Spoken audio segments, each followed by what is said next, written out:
Hey kiddies, welcome back to another edition of Peanut Butter and Triggered. I'm Jay Eastwood, followed by my man, Scott. Hey, what's going on, Scott? Not much. What's going on with you? A lot, and we have a lot to cover. So basically, give a quick rundown. We're going to be doing our playing, doing, watching, our 10 and 20. We got some news for yous, and we'll have Scotty kicked away with the playing, doing, watching. Playing, doing, watching. I think me and Jay talked a little bit about this already.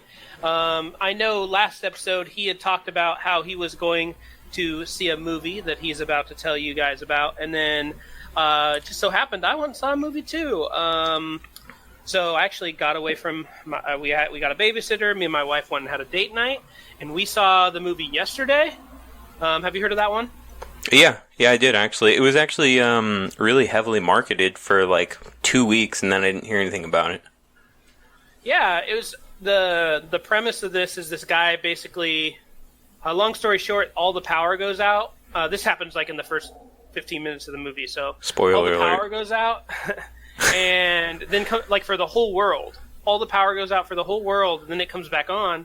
And when it comes back on, he is the only person in the world who can remember the Beatles. So he basically starts singing their music and gets really famous. It was pretty good. Yeah, I feel like at least all of us have had some sort of similar fantasy regarding like being the first person to know a certain catalog or being the first person to a certain idea or something like that. What a clever sort of like idea for a movie. Was it well executed? Yeah, I liked it. The actor was good, and he sang well. I liked how you kind of went along with them as you like figured out that no one knew who the Beatles were, and that there's a couple twists at the end which are kind of cool too. And then it has a whole lot of Ed Sheeran, so if you like Ed Sheeran, you'll like that movie. Cool. Can I make a guess on what the ending was? Sure. Okay, so listeners, this is your spoiler alert.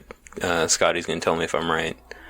So skip forward like 3 minutes if you don't want to hear this. Yeah, so basically, main character knows the entire Beatles catalog, gets famous, finds out that fame isn't worth all that he had imagined, and then basically he finds out that he wishes that he hadn't done it because he feels like a piece of shit. Turns out the Beatles really did exist, and they went by like a different name or something like that, and somebody calls him out like, hey, those are all of our songs and here's the proof, and he gets in trouble anyway. No, that's not what happens. Fuck, that would be cool though, right? Yeah, it would be cool. The ending's actually cooler than that. It's more interesting. It went a different way than I thought it would, which is kind of cool. Although they have like a blonde chick, I can't remember her name. She's kind of an annoying actress. Let me look her up real quick. Kate McKinnon? Is that her name? She's like his agent or something? Yeah. I think she's hilarious. She is hilarious, but just not in the movie. She's annoying. Yeah. No, she's a really good actress. But in the movie, I thought she was like a little bit over the top. Is she super sleazy? Yeah, she's like such a stereotypical like sleazy agent that it was almost like too much. So if you had to grade it, what would you grade it? I'd give it like a 83. Okay, like a B minus. Yeah. Interesting. Yeah. What about what did you go see? Oh yeah, hey. I think all of you remember last time we ended the show, I told you I would be ready with a Once Upon a Time in Hollywood review, and that's what I went to go watch. So Katie and I went to go watch it. We had like all of the hype in the world surrounding it. So did it live up to the hype is the big question, I think. Mm-hmm. And I would say yes in some ways and no in some other ways. From a lot of people, it was too long. Yeah, no, that's exactly it. So there's a lot of backstory and a lot of build up to what really happens in the whole movie. And this is going to be a spoiler alert. Because it does follow the whole Sharon Tate Manson family thing. It's a reimagination of what really happens. So I had no idea it was that. Yeah, and it has a bunch of like different actors portraying famous actors and so forth. Like they have their version of Bruce Lee. They have what's the guy that did Bullet again? Steve McQueen. They have Sharon Tate, obviously. There's a ton of people that you would end up recognizing. Like even Charlie Manson makes his own cameo. So the movie again does go through a ton of exposition and a ton of backstory. So it does. Charlie Manson make his own cameo. What's that? You said Manson makes his own cameo? He makes a cameo in the movie. I thought he was dead. Not like the actual Charlie Manson. Sorry. Oh. So basically the movie kind of, for me, it felt like it started like an hour in. And I don't know if that's an actual timestamp or just what it felt like. So it's, in that regard, I felt like the movie could have been so much better if they'd cut out a lot of stuff, because, I mean, there really didn't need to be that much explanation. And then if you are a fan of Quentin Tarantino, there's a lot of Easter eggs for some of his previous movies. In particular, like, Inglourious Basterds is another one that was really heavily teased at. But the big idea about the movie was it's supposed to be kind of like a parody of Hollywood. And I think they did a fine job with that. And then the other thing too, the whole idea of like kind of creating a buddy sort of style between the main character and his stunt double, was really clever, and I did enjoy their relationship. Leonardo DiCaprio definitely steals the show for the entire movie, and he did a spectacular job. Leonardo DiCaprio is just like one of the best actors ever. Yeah, he's extremely talented.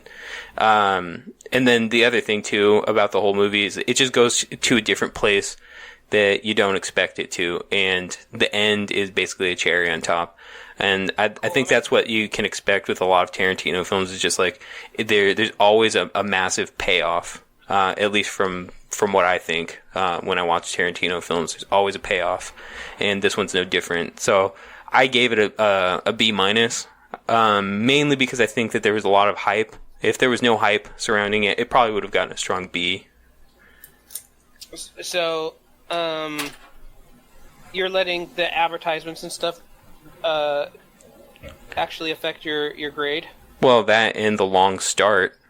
Yeah, that makes sense. Yeah.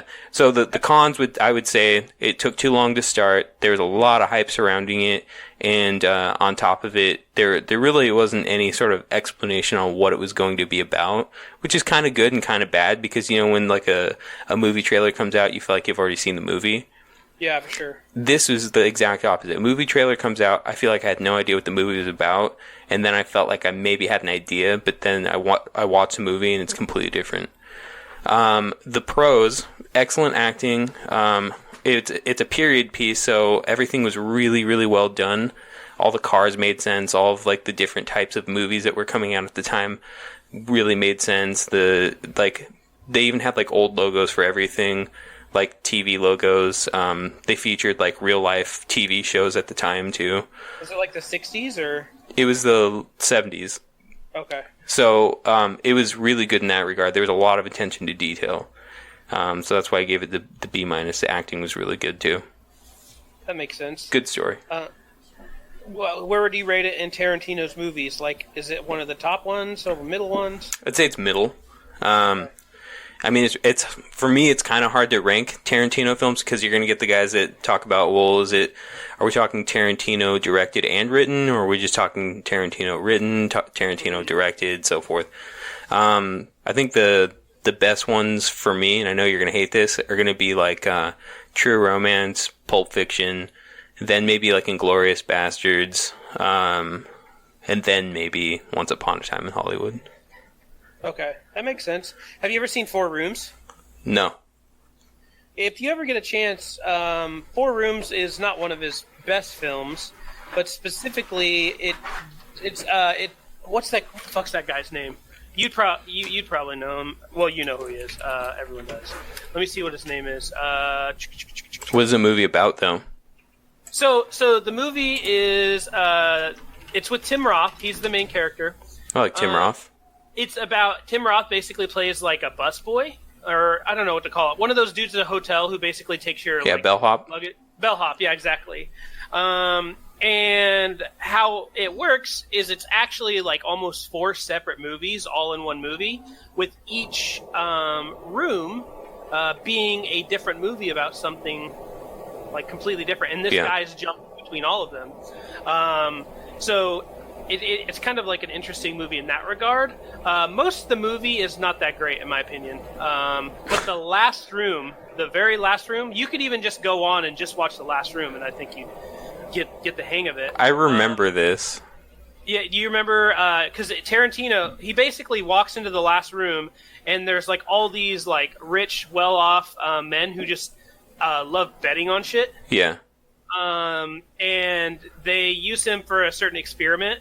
Yeah. But it goes a completely different way than you think it should. So even if you're bored and you want to like watch something for 10 minutes, you don't have to watch the whole movie. Just go watch. I think it's the penthouse scene from 4 Rooms, and it's pretty funny. Like, I remember watching it and laughing for like 2 days. But yeah. Anyway, sorry. That's one that a lot of people haven't heard of or watched of Tarantino's. I heard of it. I just never watched it. It seems like it'd be a really strange concept, but it would work. It was the guy that you were talking about, Antonio Banderas? No, I was talking about Tim Roth. Oh, Tim Roth. Okay. Antonio Banderas, and I think the chick from who was really famous in the 90s is Madonna. Is it Madonna? Yeah. Marissa Tomei. It has a great cast. Tomei, yeah. Selma Hayek. Mm-hmm. Yeah, you're right. It was a killer cast, but I don't feel like anyone talks about that anymore. Dude, even Kathy Griffith is in it. Oh, Lord. Jesus. You know what? I feel terrible for forgetting it, but like Reservoir Dogs is also like in the top. That was a spectacular movie too. That's definitely like an A-. Let's look real quick, just because we're on Tarantino movies. Let's just look if there's any we forgot. Because did you ever watch The Hateful Eight? I didn't yet. So I haven't seen Hateful Eight or Django, so I can't say if I like those or not. Django is 100% a movie you should watch. Yeah, I've always heard good things. Yeah, that movie is. It's one of those movies where like racist people get their comeuppance, which is always like a good solid. And a dude gets his dick shot off, so that's pretty dope too. And it's morbid comedy, you know. But yes, Reservoir Dogs, and yeah, that one's a killer. But yeah, anyway, so yeah, we saw those movies, and they were both B- apparently, or 82%. Yeah, you already gave it a B-, so you can't go back on it now. You've officially moved over to the grading scale. I haven't. Okay, well, unofficially, you've moved over to the grading scale. Okay. Do you want to tell the kiddies about the 10 and the 20 movies? Yeah. Let's see here. So I'm going back to August 1999, Holmes. There's some bangers here for sure. I'm going to start out with like some of the ones that I don't necessarily think are that great. So we got Dudley Do-Right, Mickey Blue Eyes, although that one's kind of a cult favorite for some reason. Mystery Men, Detroit Rock City with your favorite Edward Furlong. A random movie called Better Than Chocolate. It's rated R. Dick, which is like a parody. I'm assuming a parody on Richard Nixon. I can't really remember what it was about. I remember seeing trailers for it all the time and seeing Richard Nixon in it. The Iron Giant. That one, I think you probably like that one. I loved that movie as a kid, but honestly, I can't remember much about it. I remember being like, I love that movie. It's just a giant that like starts following around a kid, and the kid like makes friends with it, and then the government wants to take it away. Yeah, that sounds about right. Yeah. Now, a couple this one specifically, I think that a lot of people see as like Eddie Murphy's like Downward Spiral. Bowfinger with Steve Martin and Eddie Murphy. I thought that was kind of a clever movie. Basically, they hired this like dope to stand in as an actor because he looks exactly like this really famous actor, and he's just too expensive / doesn't want to do a certain movie, and basically they're using his likeness. I thought it was super cool. I never saw that. I kind of remember it, but I never saw it. I remember there was a scene where he had to run across the freeway, and they had to shoot it in one take, and they wanted to make sure it was realistic, so they did it just live. And they're like, you got to get this in one take. And he was like, what if I don't get it in one take? He's like, well, then you die. And they got it in one take, which is cool. And then lastly, we have M. Night Shyamalan's breakout film, The Sixth Sense. Well, that was a banger. I want to back on that one. But Mystery Men, what about? Am I not turtly enough for the Turtle Club? You're thinking of a different movie. Mystery Men had Kel from Keenan and Kel. Pee Wee Herman. Right. What am I thinking? Mystery Men. You're thinking of Master of Disguise. That's what I'm thinking. Okay, yeah. Fuck Mystery Men. Yeah. Yes, since a pure and utter banger with one of the OG best twists in cinematic history. Dude, that movie. I saw it in theaters, and I remember it was kind of scary, but it was one of those movies that it didn't have to be scary. It was just creepy enough to stand on its own to be a scary movie, but then the story was just so spectacular too. Yeah, and really well acted. And the crazy thing is, I remember when I watched that movie, because once you watch it the first time, or once you watch it the first time and you realize that Bruce Willis is dead, then you watch it the second time and you're like, wait, hold up, this fool never talks to anybody. The whole movie, he does not talk to a single person other than Haley Joel Osment. And he never opens doors. He never I don't know, super interesting how they filmed it and how they had so much foreshadowing. Yeah. He also wore a coat the whole time with the same clothes, so you couldn't see the bullet hole, which was interesting, and a very interesting Donnie Wahlberg too in underwear. Oh, that did have Donnie Wahlberg. Yeah. Damn, I forgot about that. Yep. That's crazy. Yeah. If you all just need to go watch a YouTube video to show you all of the things that made sense and why he was a ghost, I think you'll find it enjoyable. I mean, I've already seen the movie. I still think it was enjoyable to go watch a YouTube video to find the different ways that it was teased that he was a ghost the whole time. I'm still tripping that Donnie Wahlberg was a weird guy in the underwear crying. Yeah, he totally was. He was the one who killed Bruce. He killed Bruce. That's Willis. right. That's right. And then, I mean, that really is what launched M. Night Shyamalan into his short-lived career. I mean, he still makes movies, but they're not nearly as good. I think Signs was a banger, but you're one of the only people that thinks that Signs was a banger. I didn't think it was terrible, but I still liked Glass. I still liked Split. Those to me were bangers. I haven't seen Glass is the newer one, right? Yeah, it could have been way better. I haven't seen Glass. I've seen Split, and Split was eh. Oh, I like Split a lot. But but Unbreakable is a great movie too. That was the superhero movie before there was a crazy plethora of superhero movies. Yeah, I never watched that one. I feel like I need to, but yeah. Oh, and let's not forget Toni Collette is it. That's Cole's mom, and she's in another scary banger. It's called Hereditary. That was a great one. Yep, exactly. A obviously much older version of her, but yes. Yeah.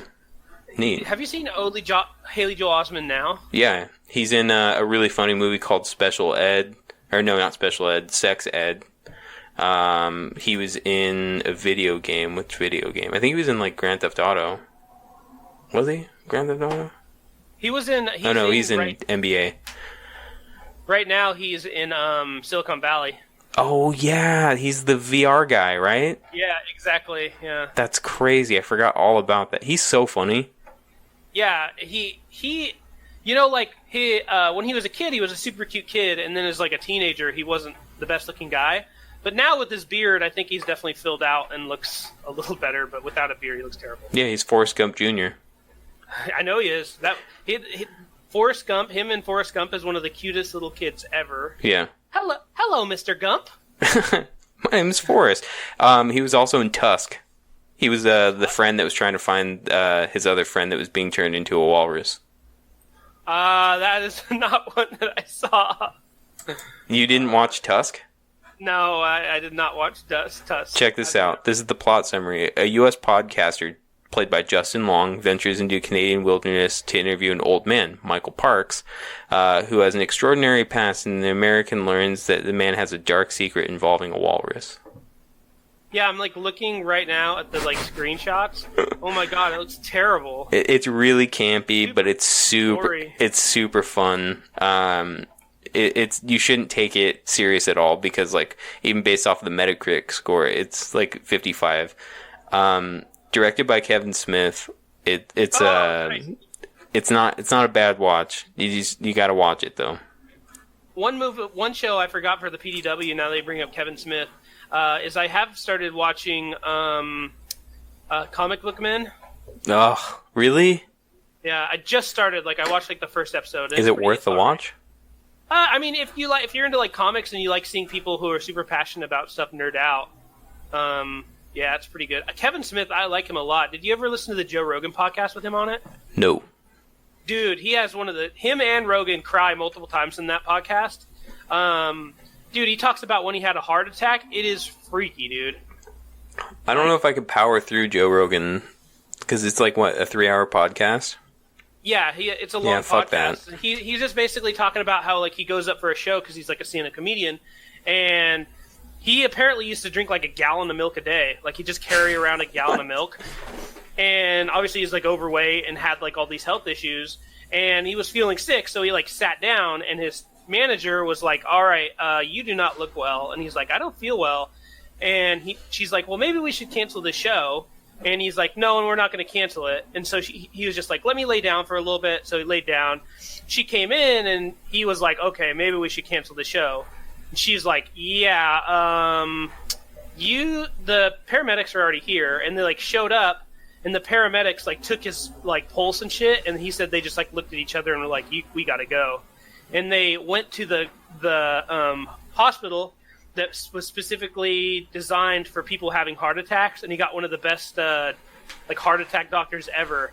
And the doctor literally handed him his phone and was like, "You basically have a 50% chance of living right now. Talk to your wife.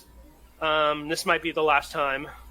And yeah, the dude saved him though. He had to have surgery right there, and he saved him. Damn. Totally crazy. But anyway, I don't know why it's got to that, but yes, The Sixth Sense. What a rabbit hole. Yeah, sorry. No, I liked it. It was great. Video games. So we have G.I. Joe: The Rise of Cobra. Came out on PS2, PS3, PSP, Wii, and Xbox 360 if you want the good version. SingStar Queen Edition. Let's see here. Trials HD. Marvel vs. Capcom 2. New Age of Heroes. Madden 10. I know you were into that.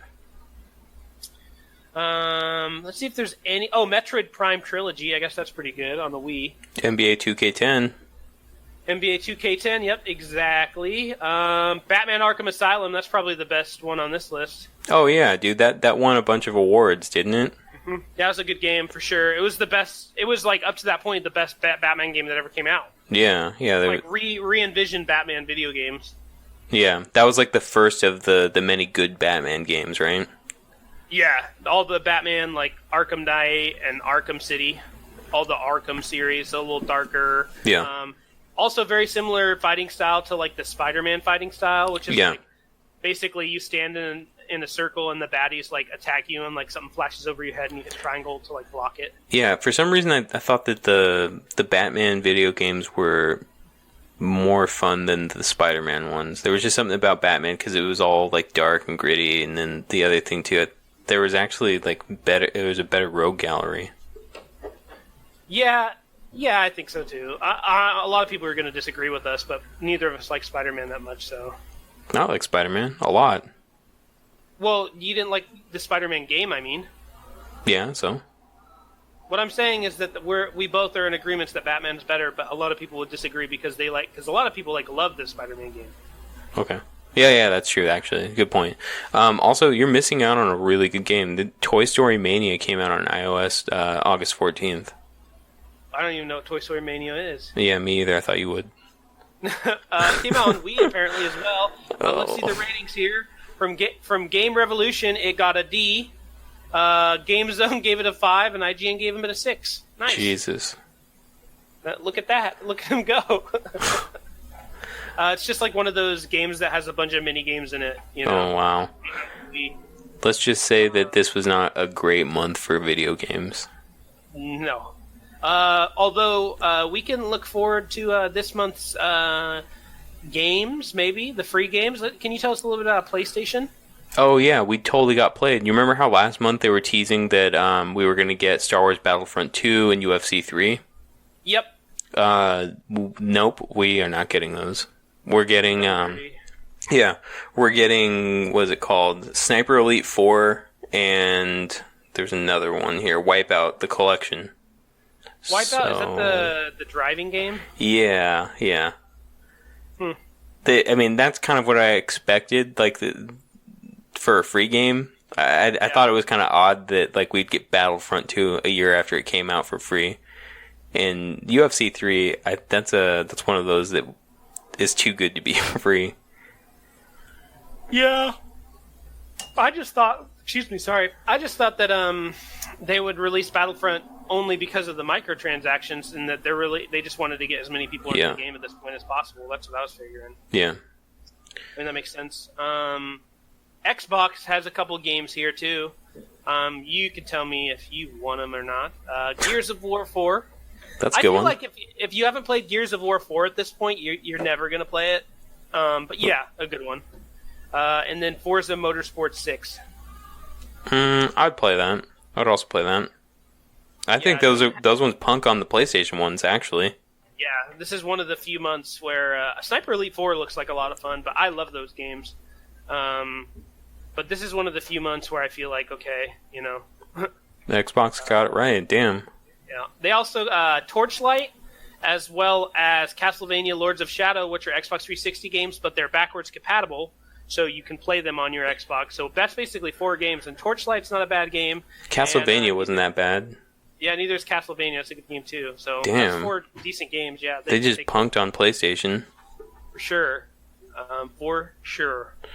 Well, jeez. You want to tell the people a little bit about PlayStation pre-orders? Oh, yeah. So, according to several sites, PlayStation 5 has actually gone on pre-order in certain countries. So, in Sweden and in Germany, certain retailers are taking money for pre-orders, even though we don't have a release date yet or a retail price.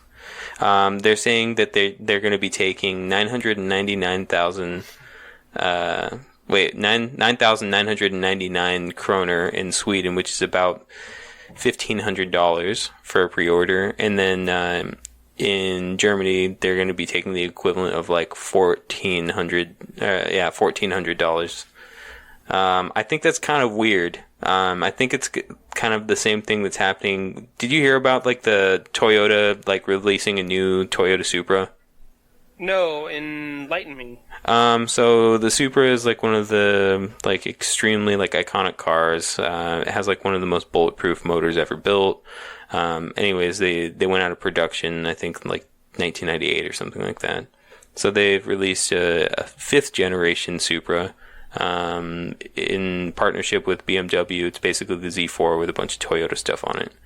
But they're releasing it, and a bunch of dealerships are charging a crazy premium on it, upwards to $200,000 in certain places.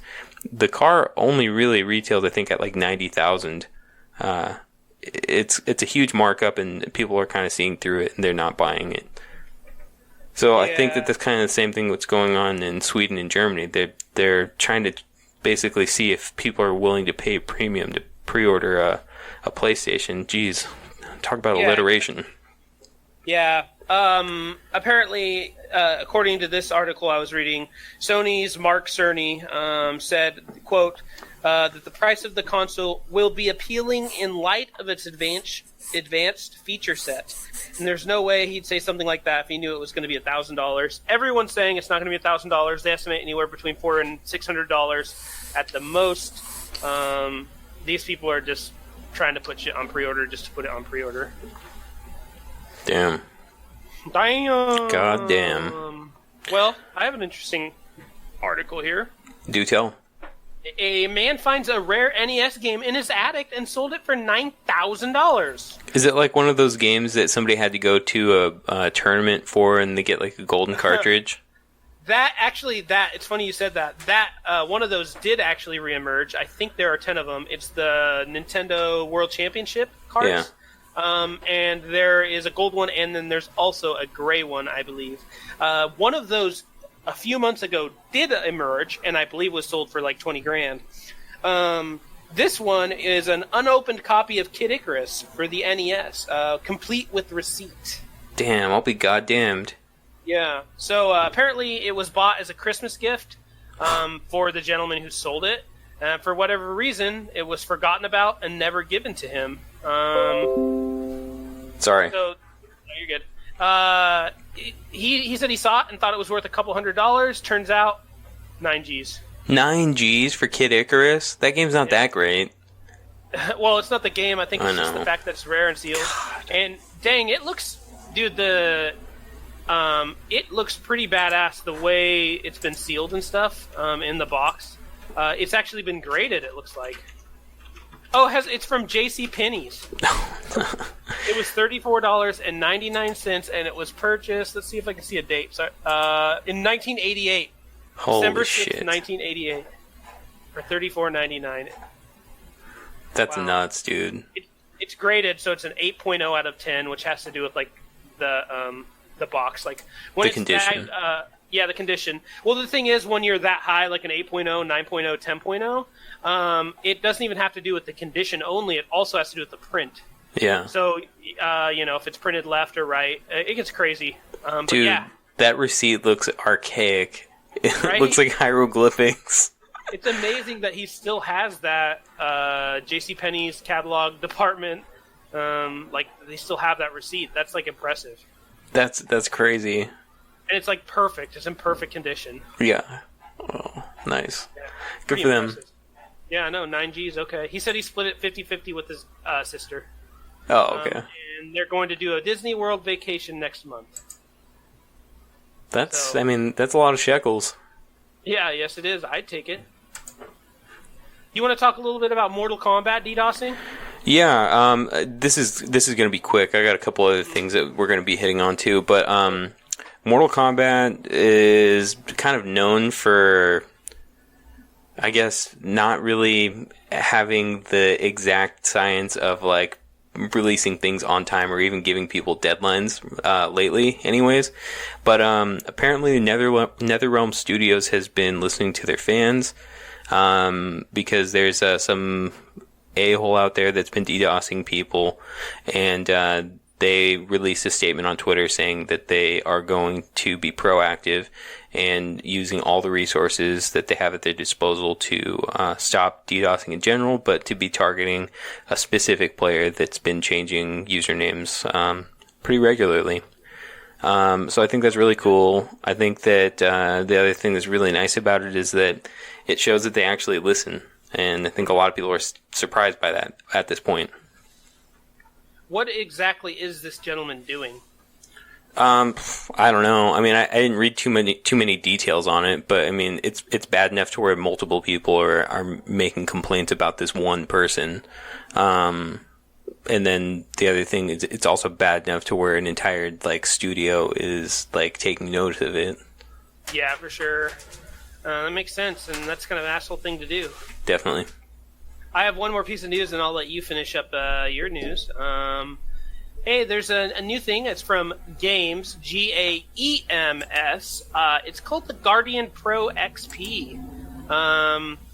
The quote is, a defender, protector, or keeper, one who looks after someone or something that is unable to protect themselves. So they have literally the definition of guardian, on this, and this thing's like a super tanky PlayStation 4 in basically a suitcase.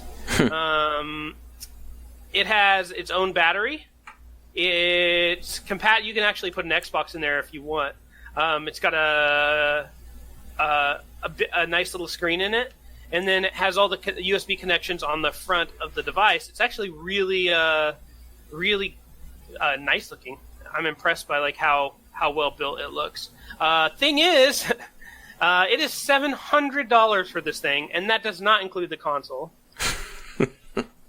So if you really want to take your like PlayStation on the go in like an armored suitcase, go to games.com and buy the Guardian Pro XP. How do you spell that? GAEMS is how you spell this. It's games, GAEMSPGE.com.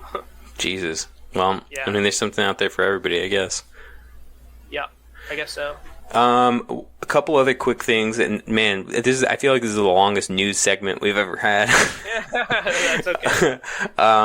So for anybody that's a fan of like the DC universe out there, there's been a whole lot of talk about Batman Beyond. Did you ever watch Batman Beyond? Nope. No? Okay, well, this is going to be... Right? Yeah, I'll bring you up to speed on it too then. For anybody else that hasn't watched it, basically it's a story about what's called Neo Gotham, or like future Gotham. Mm-hmm.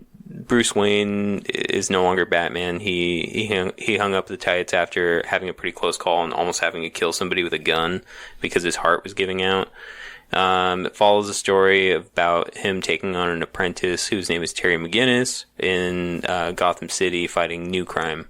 And he does it with a really high-tech suit. So if you think about like an Iron Man suit just without all the armor, it's really cool. It features like high-tech nanotechnology that basically is bulletproof, but also has tons of supercomputer not supercomputers, but like tons of different types of computer and technology embedded in it.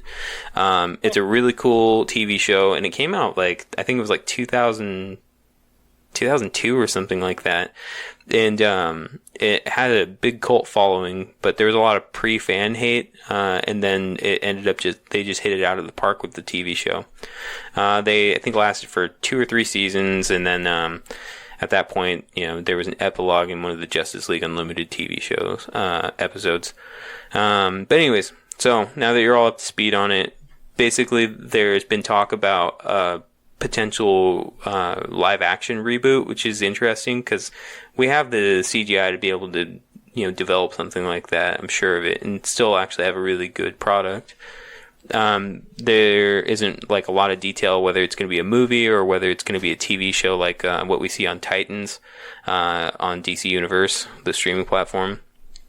But there's even talk about like who's set to play an aged Bruce Wayne in the movies, and potentially even like in a crossover sort of thing with the what we in the fan base call the Arrowverse on CW.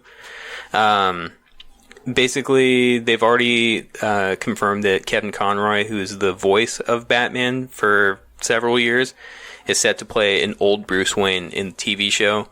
But people that want a movie are wanting a Michael Keaton and Robert Pattinson duo, which I think is kind of funny. Pattinson. Yeah. It's interesting to think about, but I don't know, it's just kind of food for thought. What are your thoughts on any of the Batman stuff? When I was young, I was really into Spider-Man and Batman, both the cartoons. Just as I got older, I definitely fell out of touch with a lot of the superhero stuff. Only recently have I kind of got back into the Marvel Universe. I used to be huge into X-Men, too. Like, I love Wolverine, I love Gambit. Gambit was always my favorite. Gambit's cool. Yeah. But recently, I've completely fallen out of it. Yeah, I mean, I think that we've just been like, sort of like overstimulated with so much superhero movies and superhero TV shows and so forth. Mm-hmm. So, I mean, it's not to say that there's not a good product out there. I mean, shoot, everybody loved the Avengers movies, so there's so much of it out there. The other piece of news that I have is that, and this is not like brand new news. I think this is like from maybe a week ago. Somebody has unofficially made a Nintendo Switch with an Android flash, so it can go between the native Switch software, and then it can also be switched over to the Android flash or the Android ROM. It's super cool because you can actually load like all kinds of different ROMs for emulators that you would have normally done on like an Android phone. So like people are playing PlayStation games and stuff on a Switch, which is super funny to think about, but it's doable. Yeah, it's totally doable. It's just not officially authorized. Yeah, for sure. That's cool though. That's a good idea. If you want to get more out of your Switch, normally it's like with the other consoles. Nintendo normally they don't. Oh, I guess there's some jailbreak-oies. I take that back. Yeah, well, apparently it's not that difficult, but it's also it's not recommended because it's super buggy. Huh. It doesn't even surprise me at all. Right. Well, that's it for news for me. This is the last thing I have for the night, unless you want to talk about anything else. Call of Duty Modern Warfare gets a Dark Edition. This bad boy is $199.99, so $200. Comes with a steelbook, some dumb in-game tactical knife. It comes with a bunch of skins and stuff. But the main attraction, which some of you who, if you would have pre-ordered and purchased, as I did, Call of Duty Modern Warfare 2, already has a pair of these, but these are newer. A pair of night vision goggles in the box. Damn. So, yeah. I have a pair from Call of Duty Modern Warfare 2. How do they work? They're okay. Like mine are literally from like 10 years ago. Yeah. But they have just like one little camera on them, and it's really disorienting to like walk around in them. Because imagine like just putting on your head like the little, on the old school like recorders or camcorders where you look to the little eyepiece. Yeah. Just like imagine putting that on your head, and so you it's hard telling depth and stuff. Sure. But they work. They're definitely night vision goggles. Have you tested it out in like pitch black situations? Yeah, like I'd go in the bathroom just where it was like super dark, and yeah, you can totally see. Damn. Next time I see you, I think I have them in my garage here. I'll throw some batteries in them, and you can play around with them. Yeah, we'll do an entire show in the dark. like people are listening to the podcast, like, wow, this dark edition is really good. Let's hold a dark edition pod. That'd be super fun. Hey, who knows? Maybe this is dark edition. Maybe we're both in the dark. Yeah, I definitely am not right now, but it would be fun. All right. You have anything else you want to touch on? No. One more question about that Dark Edition. Any word on the quality of the new night vision goggles they're coming out with this? So I'll just tell you from what I know about night vision goggles. Here, everyone's gonna hear a beating because I'm about to send this over. Well, maybe you won't, but I sent this over to you, Jay. If you look at night vision goggles, traditionally how night vision goggles work, newer night vision goggles, the reason they have 4 lenses like that, mm-hmm. they're supposed to, generally is it allows for peripheral vision. You're not getting that effect of looking basically through a little single camera. Yeah. Because they're literally cameras on your head. The military, that's what they use. They have all those, or alternatively, a lot of times the military will wear one on one eye. So they kind of have like one eye adjusted to the dark with one eye adjusted to this screen that's bright. Yeah. So you have kind of the best of both worlds.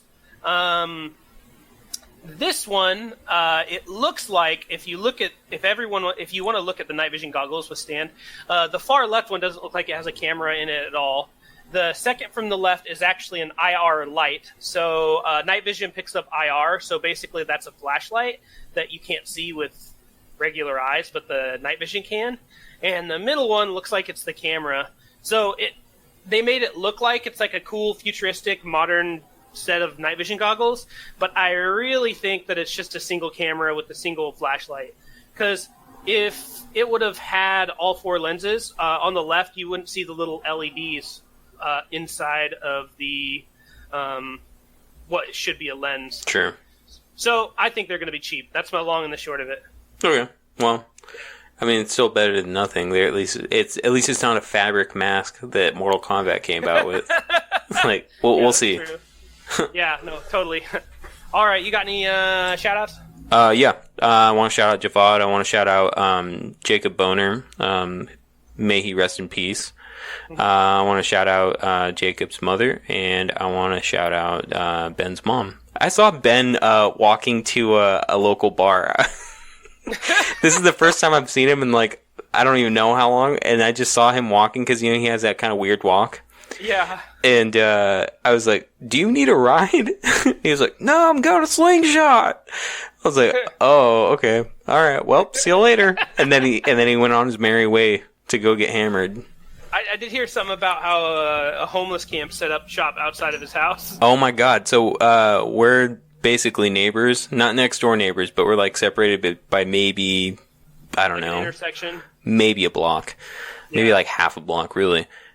I know exactly what he's talking about. So there was this homeless camp that started maybe like 10 blocks up the street at this park. They got kicked out, and they've slowly but surely been moving like down the block because they can't just like park on the sidewalk in camp. But there's like tons of like tents and stuff. And for some reason, nobody's like kicked them out from like the area that Ben and I live. So I hear them arguing, I hear them yelling, I hear them fucking, I hear them do everything, and it's so annoying. But you know, it is what it is. It's their life. It's Portland. It's Portland. Yep. Anybody else? Sorry. No. Jay Henney, the great and powerful Kooky Lukey, Raven, Cat, Robbie, my wife, Jay's mom. I just went with your mom this time. Nice. Shout out to all you, and if I forgot you, Patrick, you too. Thanks for listening, y'all. It's been great. It's been fun. Sorry we're a little late. It's kind of my fault. But who cares? See you on the next one, my friends. Bye. Laters.